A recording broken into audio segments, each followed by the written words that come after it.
Hello, everyone. Today, specifically, the purpose of our chat is to talk about reducing friction in customer journeys, because we look at this in two different but very analogous ways, which is marketing operations and customer experience strategy. My name is Alex, and this is Dan, or Alex Blondin and Dan Hyde. What we do is customer experience research and insights, customer experience strategy, and customer experience activation. And it fits so beautifully with what we do. So I'm Collette, and this is my business partner, Vicki.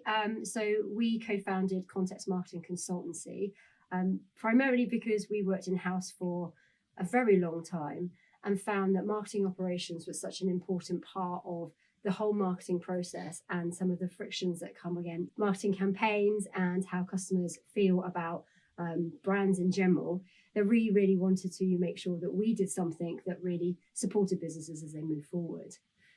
So it's great that we're all sitting down together, because I think that what we do really complements each other. When we think about friction within an organization, how do internal factors really influence the customer experience at different stages of their journey? Well, I think the way I'd answer it first is that it's actually the internal frictions they are the most important causes of a bad customer experience. What we do is we look at when we look at a project and a customer experience challenge, is we look at everything in the business through what we call the experience alignment framework. And there we look at different aspects of the business, such as people, processes. It can be sales, the brand, their marketing.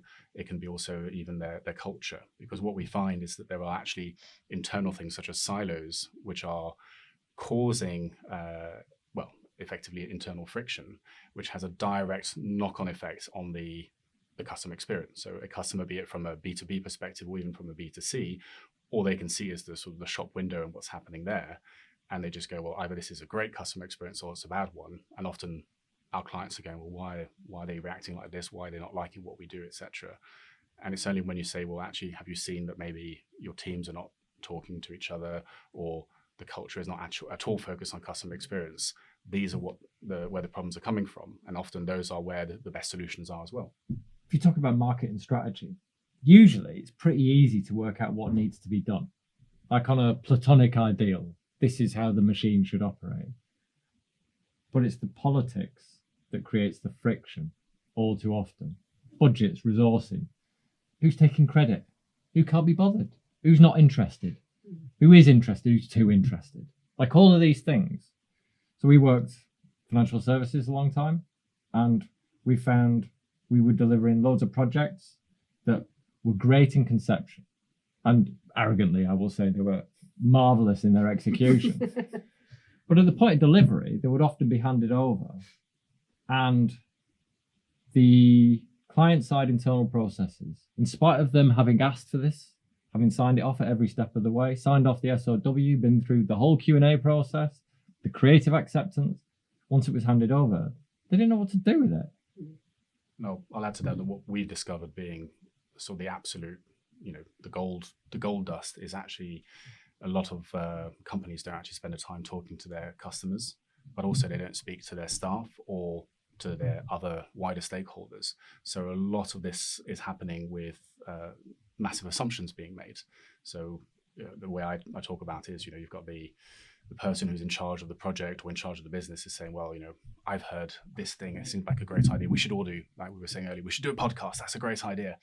Well, who's interested? Like, who really wants to listen to this? And when you think about it, that's what's happening all the time. We're making assumptions, we're biased, so we say, well, this is a good thing, this is a bad thing, but we're not actually bothering talking to our customers and to our staff. And actually, the thing is that the staff are interacting with the customers all the time, so there's that dynamic. And if we're not aware of what that is, well, then if there's frictions within the company and the staff, then the customers are getting that experience, and they're not getting the great experience that we actually want for our clients. I think there's something really interesting that you just said there. And I think when you think about customers, I think so often businesses very much think, oh, customers are the customers, they're the people who are buying. But actually, your internal teams are such an integral part of not only the experience of your brand, experience for the people buying your product at the end of it, but actually for the longevity and the growth of your business. So in your experience, how does including your internal teams as part of that research feedback, how does that benefit organizations, in their future vision and plans? For me, very quickly, it's like a cheat sheet. Basically, they are there, they're interacting with you as the leader, they're interacting with the supply chain, they're interacting with the customers. They know a lot of stuff. So even if you decide not to go and do a whole voice of the customer project, just by having those conversations, firstly, you're finding out some pretty cool stuff. And suddenly you've got staff who feel heard and who actually feel like their opinion matters. And so it changes everything. Just by doing that, I think just the exercise actually creates a culture or a shift towards a culture of actually believing that the people within and without the organization have a lot of really good things to say. And to me, that is the best way to get started.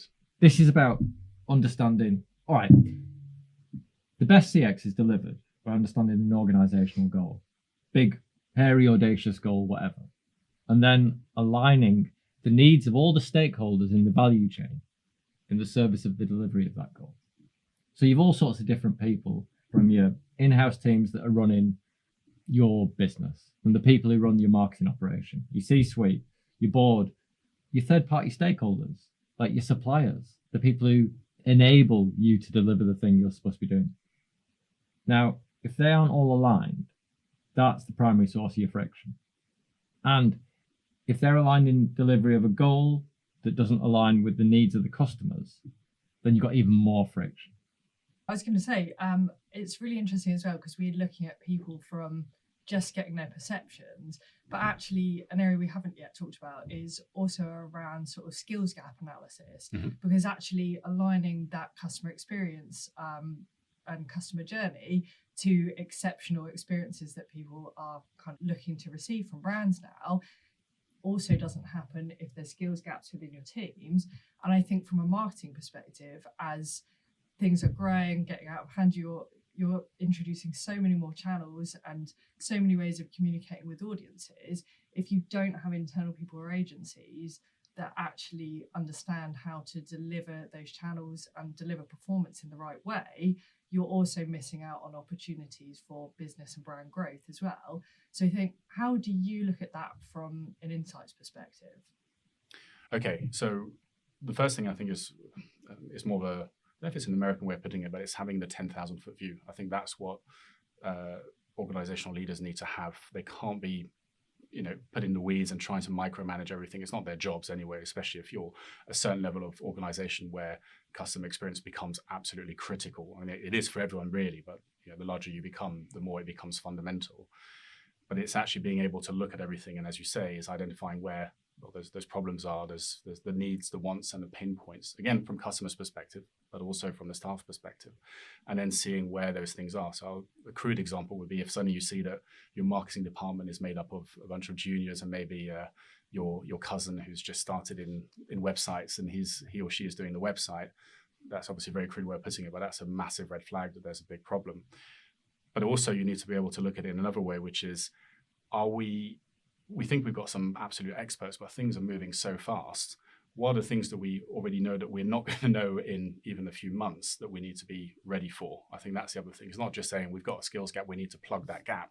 It's also anticipating. And that's, again, the real value of consistently and constantly talking to your staff, just to talk about that for a second, because suddenly they are going to tell you where they feel that they're feeling a bit more uncomfortable. There's a new platform that's come along. I'm not too sure. There's no one to support me. Maybe I could do with a bit of training, etc. And that's where you suddenly have that 10,000 foot view of where you see the sort of the holes that you're going to fall into. Yeah, and I think that's, again, really interesting, because it's about opening a forum where it's okay to say, actually, I think there's a gap here as part of our team. How can we sort of fill that? Whereas in previous internal teams that both of us have worked in, I think it's almost seen by the business as a bit of a flaw if there's gaps in the team. And actually there isn't that open forum for people to be able to kind of put their hand up and say, I could do with 10 minutes of training on that. Well, you have to divide and conquer. I suppose there is often attrition as well as friction. So looking at a C-suite perspective, so when we approach any of these projects, like a big strategy project, we have a basic methodology that we follow, which is Interrogate the subject with the project team. So find out what all of they think and like document it. You got your first benchmark. Then you take it to the C-suite. So you talk to as high as you can get and get their opinion on the challenge that you're facing. Then you've got that to test against your first benchmark, your internal project team. And then you get to speak to the coalface, like the people, frontline staff, who actually do the work, whatever the work is, rather than guiding from this 10,000 foot view. And you look for dissonance between those two positions, because there always is dissonance, but it's the nature of the beast. They can't have the same perspective. I'd very quickly add also something that you like to say in response to what you were talking about just before, Vicky, is that getting things wrong is part of the process. Mm-hmm. Like, you must allow your teams to get things wrong. Like, we are not robots. Well, maybe soon we'll have AI, so it'll be fine. But I think in the meantime, if we want to have humans doing the work, I think it's really important to know that you can fail. You don't want to fail massively, obviously, but you want to know that you can do things, you can test things, and you can move quickly to the next solution. That's how you learn. And that's where also another way of filling the skills gap as well. I think that's really interesting, and it speaks to culture. Yes. Really.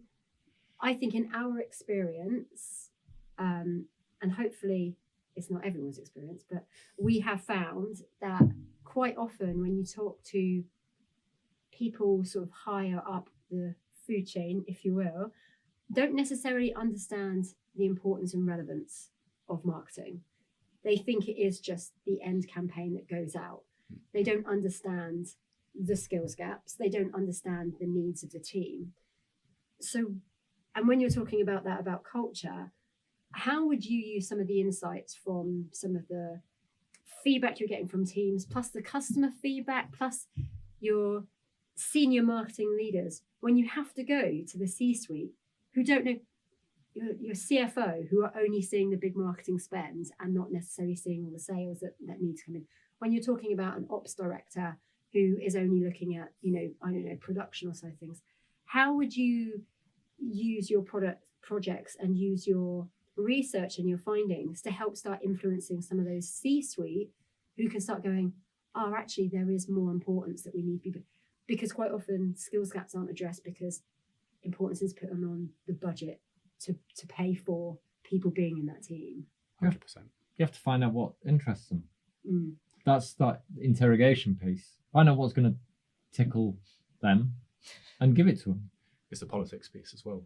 That's it. Everything is selling, always, sadly. But I'll add a practical thing.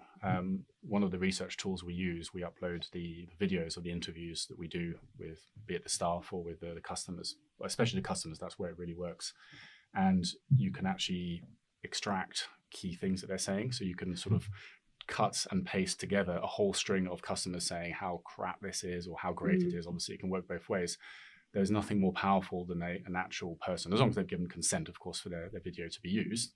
But there is nothing more powerful to show a bunch of people who maybe are, atop of their ivory tower. And I'm not saying they're doing this on purpose, but it often happens the higher up you are, to actually suddenly give them a real deep understanding of where the problems lie. And then suddenly I think that actually gives a lot more relevance to those big numbers, because even the CFO will look at the big numbers and say, but wait a minute, what's going on here? There's a big problem. Maybe it's okay that we're spending that budget because we need to fix that. So that would be my practical approach to it. Straight up, that's it. Like, tell them what their customers say. Like, just quote them. Because, like, when they are in their vaunted places, their ivory towers, they're not privy to what customers think. And if businesses don't really speak to their customers in a structured manner, in a way that can be brought into the business, then they lack that voice, so they rely on their opinions and their instinct. If you can challenge their opinions with actual evidence, albeit anecdotal, which you can then begin to survey once you've got your benchmarks, you can challenge the C-suite opinions to affect change. It's really interesting that you say that, because we're just doing a piece of work for our next white paper around understanding board level. Because what we have experienced in the past is, if you can get over the director level, if you can get over the C-suite level, you have potentially people presenting things to do with the research or the projects that you're doing or the big financial asks, people who are not necessarily part of, it's not the marketing execs and the marketing managers that are going to these meetings. Sometimes it's not even like the CMOs that are presenting this to the board. It's the head of, the top of the chain. And they're going to the board and saying, oh, this is what we're looking for and this is how we want to move things forward. And so we've been finding out about how do you influence the board when they're there just as an advisory piece, but they can green light or put the stops and the brakes on something. Yeah. And it goes back to what you were saying is understand them exactly, like individually, understand what they're looking for. We, in a previous employment, we had people somebody was just interested in the customer. What did they want?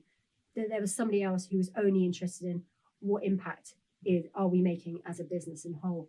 So it is about putting all those pieces together and influencing everyone in a different way. But I think that research, that data, that feedback is so important to be as part of that whole presentation piece. Yeah. Customer research on its own isn't going to be helpful. You need to find out, again, all stakeholders in the value chain, who wants what. Once you understand the answer to that question, everything else becomes clear. But do you find that it's easy with your clients to get them to do the research? It's interesting. I think you have to approach. Is that politically correct enough? I think it's really interesting because I think people don't necessarily know what the problem is. They will go very much, we need a new website. And you're like, that is great. Do you? Well, yes, it's probably not functioning as well as it could do. But the reality is there are other things behind it and around it that probably need to be addressed. Yeah. So we very much like to work in partnership with our clients, run workshops, do that alignment piece. And quite often there's a real discord between, okay, so where is the business going and what are the business expectations? And quite often it's very high level. Quite often is, we want to be the best in such and such, or we want to be here in 10 years. Yeah. The reality is that marketing strategy doesn't actually say, it either doesn't exist or it sits in someone's head and it's not communicated out and it's not written down anywhere. But it also doesn't give the how, does it? It doesn't say, okay, so in 18 months' time, we need to have done this. And then at year 3, we need to have done this. And actually what we want to do is we want to work with clients and businesses to be able to break that down and go, what does the reality look like? Because then you can start going into the different areas of the marketing operations. What do your customers want from you? Because your vision says you want to be here in 10 years, but actually your customers haven't even got off the starting blocks with where you want to be. And it's about trying to kind of put that light bulb in the room and go, you want to get there? Actually, you've got loads of building blocks that you need to get there. And actually, how can we strip that back? And it goes back to what you were saying about having that 10,000 foot or what we get, like the holistic view. Yeah. Let's look at everything in a whole and let's not look at it in a silo. Yeah. This process also helps you work out where you might be wasting your time. Absolutely. Because and wasting money, not just time. Man. The resource thing is a massive thing. Yeah. I think that firstly, what we're talking about, customer experience is a lovely term, and marketing operations is also a convenient term to put things into a nice little package. But it's actually really complicated.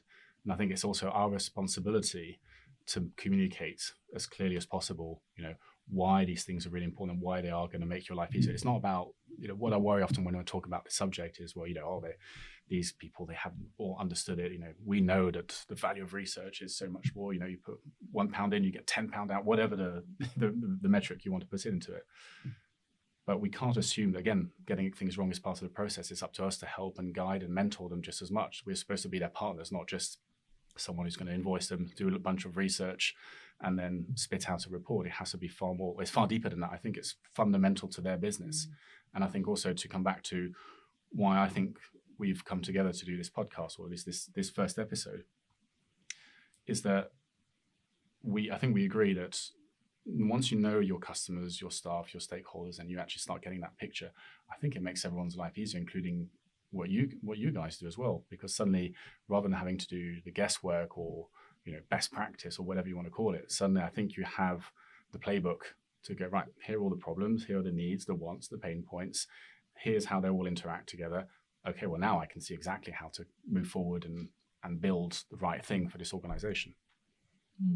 I think it's really interesting as well, because fundamentally that customer journey and that marketing operations piece, it doesn't just support marketing, it has to support kind of the rest of the business function as well. And that's so often where you see quite a lot of pain points in businesses' ability to scale. I've worked in businesses before where sales directors brought in a CRM platform just to use as sales pipeline.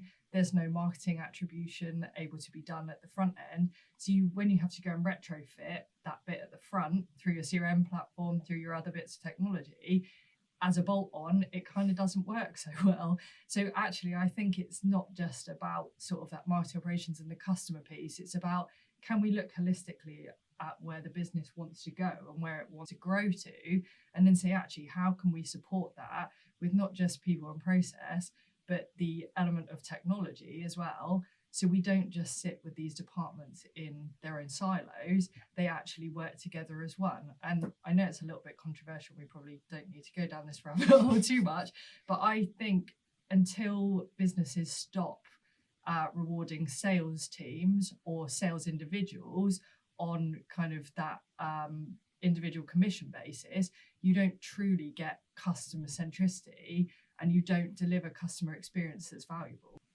Oh, well, this is part of the internal politics piece. So it used to be that the power dynamic was that salespeople ran the roost. Mm-hmm. Ran the roost? Rule the roost? Rule Rule the roost. That's it. And it was them in their little black box. And then digital takes over. Mm-hmm. And it's all about attribution. But like in loads of businesses, there is still this dislocation between the two aspects. And there is, I don't know, like a bit of attrition between the two departments. Mm-hmm. They don't want to work together, or they don't know how to work together. And this, once again, it comes back to politics. Like, until you can work out what the two different parties want in order to serve the customer, in order to increase growth, sales, blah, blah, blah. Like, for this marketing strategy, for content strategy, one of the key insights of this report that we delivered the other week was make friends with your salespeople, find out what they want. Because it's all well and good you producing this stuff, pushing it out, but unless they're pushing it with the clients at the coalface, Mm-hmm. on the front line, like, you can't know if you're winning. To that point, what I'd like to ask you is, what are some of the most common marketing operational issues that you see, and how can you optimize processes, technology, and team structures? Sort of curious to get into sort of the weeds of it, because I think we've been talking quite high level here, but I think that what you do is actually you go in and well, in a sense, fix the detail. You go into it and understand how everything actually is going to work. What's broken here that's going to make this work? Because if you don't fix that bit, then that one's certainly not going to work. So, what's your experience? I think from our perspective, what we tend to see is a lot of businesses going from almost that startup to where they need to be able to kind of scale and actually grow to reach where they want to get to in 3, 5, 10 years time. And what businesses tend to start with is a website, maybe a CRM, or a bit of a spreadsheet to keep track of customer data. And when they actually start to grow, none of those processes and that skill and the technology follows to enable them to scale. So they reach a certain point and it gets to, we're actually spending a lot more time having a look at pulling manual reports. We've got to get sign off from this person who used to be really valuable to actually getting sign off, but now they're far too busy to look at kind of this piece of creative for my campaign. So you get bottlenecks. And I think it's the main thing that we see, which we sort of covered earlier, was actually looking at that technology piece along the entire customer journey and saying, how can that flow to deliver this value to customers across their entire experience, not just we need to be able to track where this person came from And actually, as soon as they get passed on to other departments, they're on completely different platforms, which means you can't actually assess the value of your customers. You can't look at lifetime value, and actually the inefficiency stops you from being able to scale your businesses. I don't know what you would add to that. I would just add that all of that is obviously exactly right.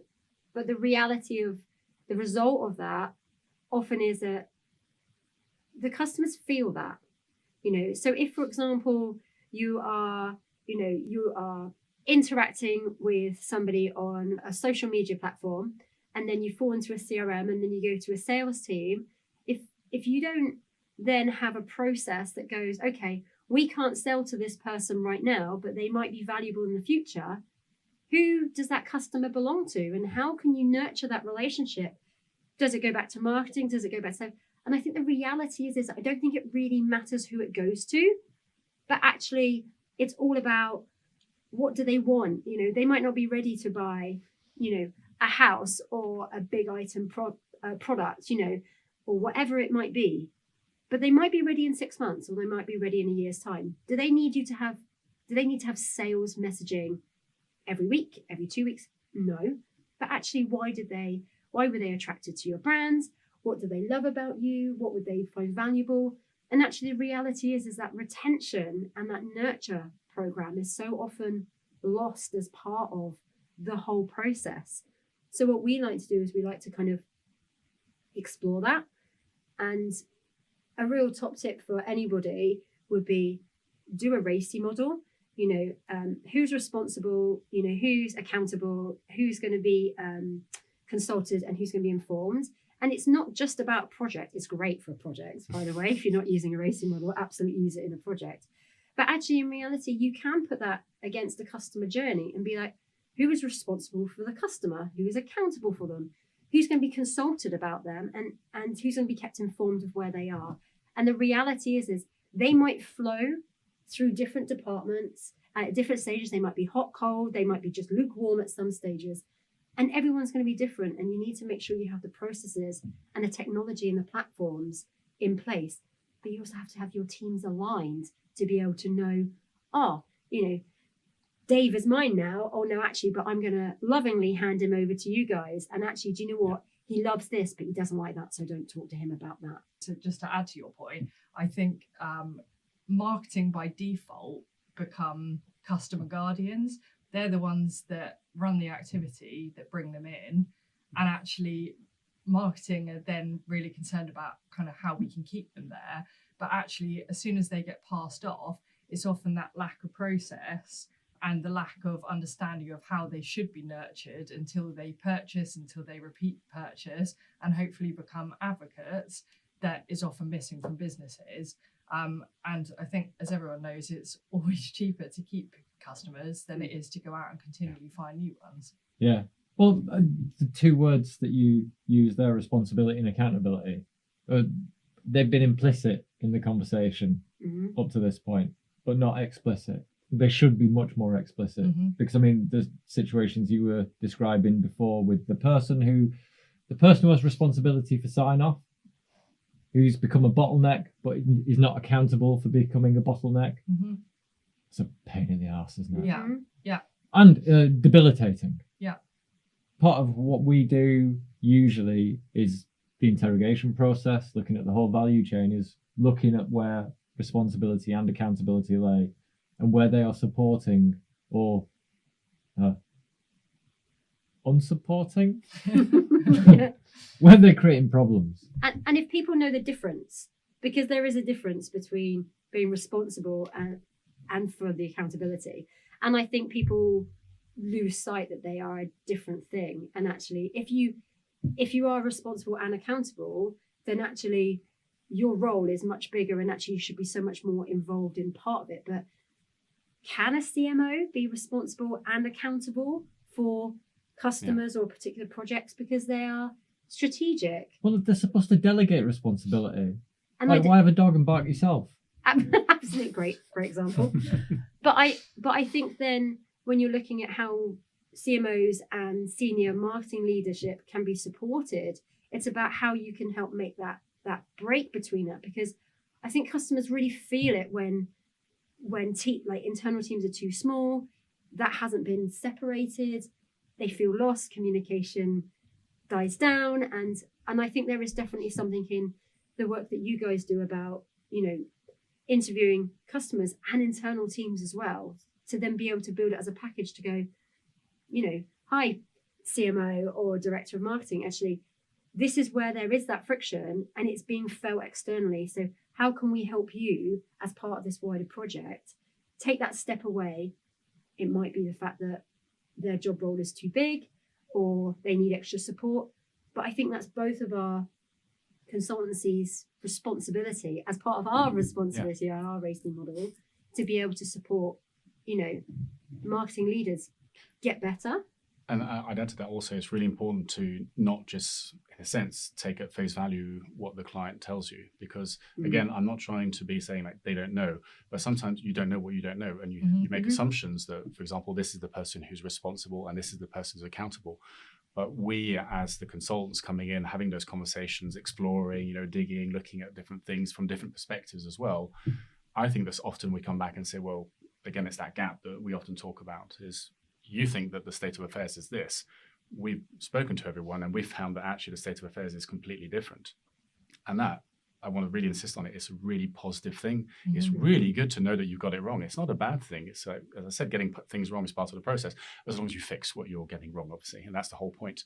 But you need to be able to go and uncover and look at things and be completely aware, or someone put it another way, saying, can you be humble enough to know that you don't know these things, or that you more than likely don't know? And it's a really good thing to go and explore things and talk to your staff and talk to your customers. And again, I'll come back to my little thing about it's a cheat sheet, because everyone wants to contribute.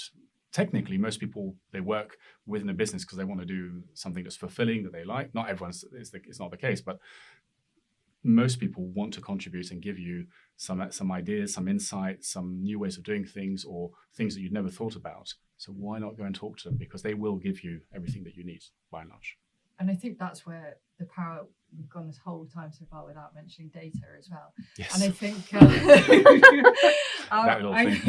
I think obviously you've been talking about kind of collecting qualitative data and using that as to inform kind of strategies, to inform where the business needs to start taking it, so that it aligns more to what your customers want and your internal teams want and need as well.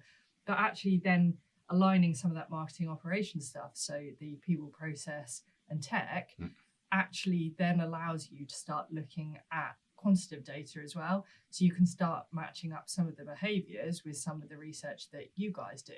And actually, I think that then gives you a lot more powerful sort of storytelling and enables you to make better business decisions than using them in silo. And adding it into those overall business objectives as well, because actually they don't sit in silo. Actually, if you are using the data around kind of, this is what your customers want, this is what they're saying, this is, you know, what some people say might be very different from their actual physical actions interacting. Of course. So can you build those put those together and actually go, but the reality is they're not doing anything that's going to help us get to where we want to go to. So are we having to change our business goals, or do we need a different audience? You know, so, and I think that data will help that. And I think that businesses need to, it goes back to what you're saying about failing. I think businesses need to learn to get a bit more comfortable with going, actually, I don't understand the metrics that I'm being shown. I don't think this is going in the direction. Be more agile, and not just throw the word agile around, but actually learn what being agile means and actually embracing it and going, we were obviously at a fork and we've gone left, and actually the reality is we wanted to go right. And it's okay to turn around and go, do you know what, we veered off and we just want to go, be pulled back. And I think your customers will help tell you that. And actually, if you listen to them and you look at the data, I think it's just, to us, it's really obvious. And I think that it's really difficult for some senior leaders to be able to really embrace it and kind of look at it and learn and think about things in a different way, because as we all know, so many businesses operate with individuals in there that go, this is how we've always done it, this is where we're going, yes, and we're not changing track. And I think a lot of CMOs in our experience of working with them, have butted up against that. They want to change. They know that they need to, move the direction, or they need to be doing something slightly differently, but they're hitting that roadblock. And the thing I want to add to that I think is really important is that the big problem I think CMOs have is that, for example, they've been told they've got to launch a new website or a whole new digital experience, or even an in-person experience. And if it's been done without proper research, it's more likely to be wrong, and that's a big problem. And then what happens is that by that time, you've realized it's wrong, you've put all your budget into it, so it's practically impossible to do that U-turn practically to go back. You can't do that unless you've got really deep pockets. So again, doing the research and being more informed, I think, is much, much cheaper than getting it wrong by having done everything, built everything, and going, I'm sorry, now we can't go back. We're just going to have to live with what we have. I'd much rather find out before, in a sort of a prototypey way, to use a digital term, that I've got it wrong before I start putting all my money into building or creating the experience that is going to be the one for the wrong audience, or that they can't use, or whatever it is. If you don't do your research, you're just guessing. Mm-hmm. It's a mug's game, isn't it? Mm-hmm. That's gambling. Like, we do qualitative research, so that's the benchmarking thing. Find out what people think. Like, look for dissonance, look for harmony, look for alignment, work out how to align it further, then hand it over to folk like you, and you roll it out. That's where you generate the quantitative data that enables you to validate whether we were right or wrong. Mm-hmm. I think a lot of organizations love the data because you can do data at scale, whereas the qualitative, you can't do it that much at scale. Like, if you want to start interviewing 1,000 people, it's going to be pretty hard and pretty expensive. So you've got to have a mechanism that does exactly that validates the assumptions, because we're still making assumptions. It's just they're becoming more and more informed and becoming more and more focused. And the beauty there is that suddenly you've got, yes, an assumption, but one that's probably very close to where you should be. And suddenly within that huge data set that you've got, what to look for to go and validate that. Whereas if you don't have the qualitative side that gives you the nuance and the story, you're just looking at a data set or data lake or something huge, and you're going, well, what am I supposed to be looking at? What problem is this telling me about? And data can be so overwhelming. Can be, right? absolutely. And I think that there are a lot of people who will go, okay, I'm looking for X, Y, and Z, but when you've got the entire alphabet in 28 different languages as well, where you're looking for three things that's going to support a business case, or support, a new hire, or, something like that. It can be incredibly overwhelming. And, we like to kind of get down into the weeds around kind of understanding the exact metrics and not to use vanity metrics. I'm going to give it to Vicki now, because she loves a vanity metric, don't you? Not really. I think it comes back to how many more marketing channels there are available. I think what you get is just a whole load more data, and until you then understand, I think that piece between marketing and business and aligning objectives, until you understand the exact metrics that senior leaders are looking for to be able to help them tell a story and understand where they're going and where they need to get to, people are using metrics like impressions for campaigns, like Facebook likes, like clicks, and really valuable stuff, but actually on their own they're not telling you a huge amount. And I think when you look at it as a customer journey, it's all of that initial piece which gives you a little bit of an idea about kind of who's interested, who you're speaking to, and what numbers are. But actually, unless people are then moving down that chain and becoming buyers, supporters, that sort of thing, this stuff at the front is all rubbish. Yeah. So when you do your research, and when you are working with one of your clients and you are talking about, okay, we want to understand a little bit more about what your customers think and feel about whatever subject, are you being given metrics that they're using, or does any of that data from, well, this is where our campaigns have been, this is kind of what people have been reacting to, does that form part of your projects, like when you're talking to customers, or is it a little bit more gut feel? Well, yes and no. It's actually the first part of the research, because suddenly they're giving us a map of what matters to them. And that's also really interesting, because if they say, look, you really need to read this is a great insight into how we interact with our customers. And also, even if they tell us, sometimes they'll try and say, look, this is the reality. Like, you need to know that this is what you need to tell us. That gives us a bit of an inkling that, okay, this is where we need to dig a bit deeper. And again, it's really fantastic insight for them to tell us what they believe matters, because exactly, it's what matters to them. So you can't just go off and do some research and go back and say you're wrong, this is terrible stuff. You have to give them an understanding of why it's wrong, and why actually it's fine that they got this wrong, because actually there is something much better there. So getting that first perspective allows us to then to go and know again what to focus on, because one of the important things about research is you have to be focused. Again, to use the data, which is much easier to understand, you've got so much of it that if you don't know what you're looking for, well, you could just be looking for days. Needle in a haystack analogy, obviously. Whereas if you've started and you listen to what they're trying to achieve, this is what we're talking about, the business goals, and then we're talking about what the customer experience is at the end, then suddenly you know where to look for, where we're making, as the researchers and the CX strategists, assumptions about the misalignment. Is it the people? Do we think it's the marketing? Do we think it's the sales? Blah, blah, blah. We don't know yet, but it allows us to then frame or create a questionnaire in this case, and go and talk to customers to get that. And then we go and obviously we talk to the staff and to other stakeholders, and suddenly we can see the dissonance. And that's what's giving us a really good idea of where the friction is internally, and then move on to strategy and how that would be solved, and then on to how you would actually make that really happen.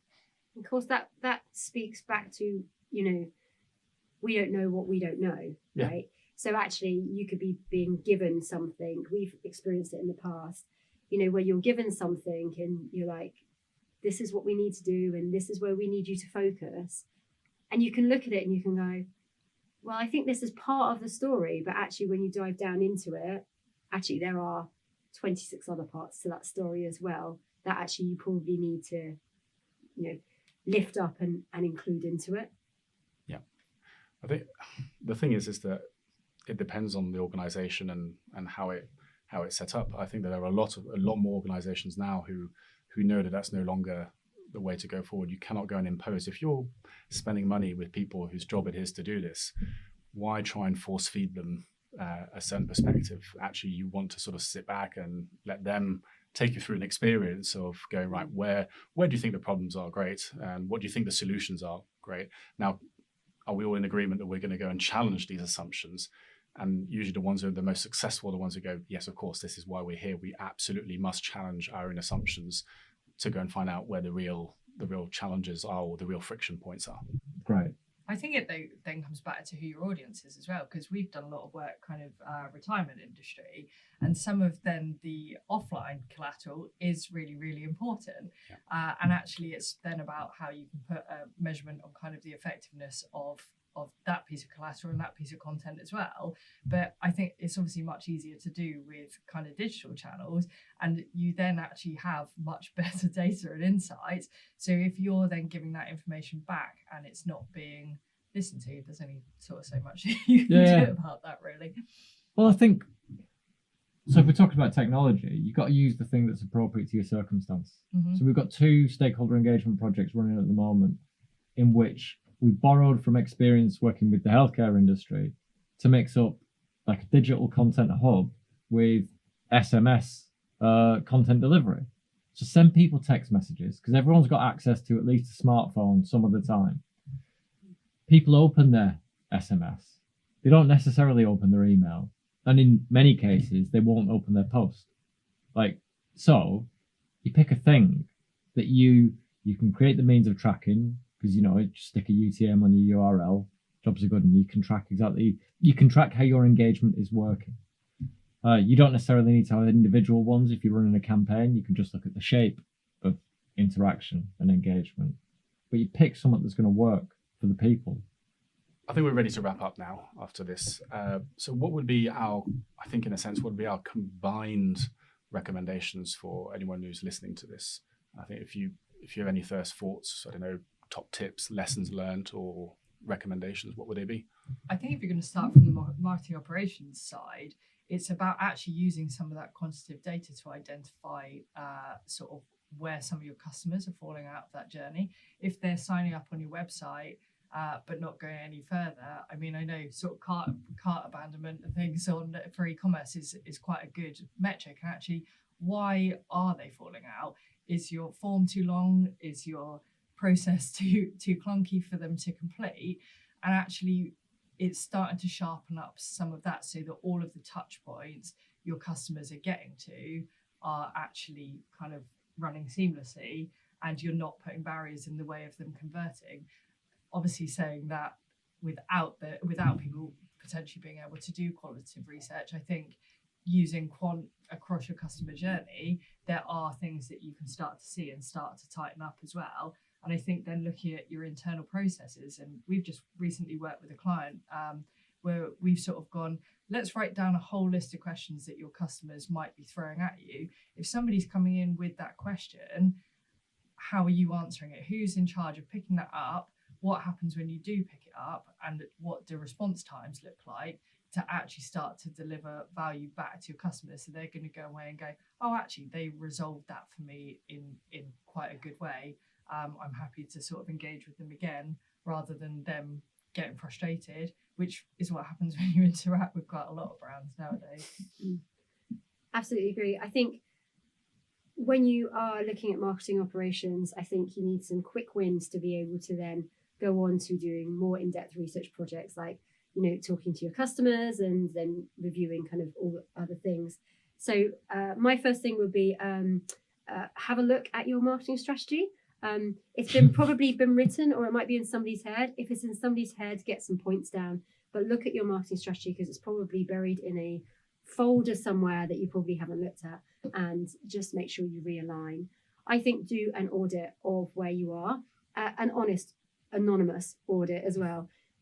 Honestly, have a look at your technology, what platforms you have.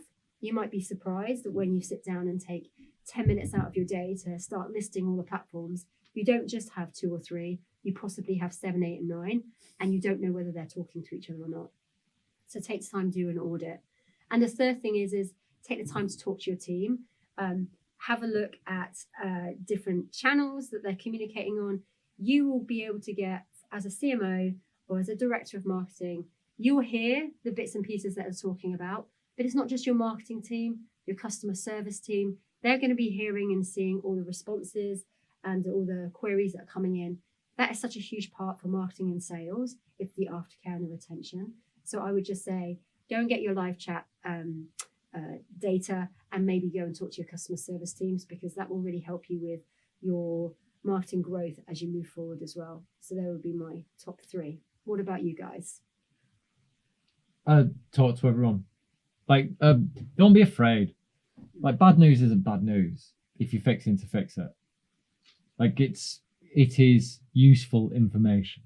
It might smart, it might feel uncomfortable, but this is the thing. Like, identify what the goal is, interrogate why it's the goal that it is and what that means, and then work back down through the value chain, asking the same set of questions to look for alignment. The why, the what is useful. That's your starting point. You interrogate for the why, then you can understand what's actually going on. And yeah, don't be afraid of it. Like, if you're making the effort to interrogate it, you're probably going to do something about it. I think for me, I mean, obviously we're very aligned on this, and there's a few things I want to talk about. The first one is looking for that friction where it is internally. And I think that firstly, looking at these different categories within a business, which is people, processes, culture, products, brands, comms, and sales, have a look at all of those and sort of try and find where that friction point is. Sort of maybe even if you're guessing, I think it's a great starting point, and then try and find out what that solution is. The next thing I would recommend doing is doing 2 programs. One is voice of the customer, which is exactly what you were saying, and voice of the employees. And it doesn't have to be a big thing. It doesn't have to be, everyone doing everything all the time, talking to everyone. It can be just starting with some conversation, but with some structure. It can become bigger later. And then have a working group from the different departments. There can be only a few if you're a smaller business, or a lot if you're a larger business, but don't leave it with just one department. Collect all that information and find a way, however big or small that pool of qualitative information is, find a way to disseminate it across the organization so that even if you're not necessarily doing something specific, you haven't got a whole customer experience strategy set out, everyone's already having those conversations and already knowing where the problems are, where the solutions are, where the opportunities are. And that is much better than just being sort of scared and doing nothing because it's too complicated. Just get started. That working group's a really useful and important one. Like working group, not talking shop. And Yes. this is coming back to the responsibility and accountability part. Yeah. Find the people who want to be responsible and take accountability for it. Let them run it. Let them take over. Let them take care of it. Because you get the people who are enthused. I don't mean like egomaniacs who just want to assume control for things. Like one needs to be vigilant for these things. But like if you can find the folk who are up for it, like help them to propagate the ground to make it more fertile. Like it pays off, and it means you don't have to do all barking yourself. Yep. Thanks so much for inviting us along to chat to you today. Well, I was This going to say has been thank you for awesome. inviting us. I thought you were inviting us. But yeah, that was really great. Thank you. Thanks. Cheers.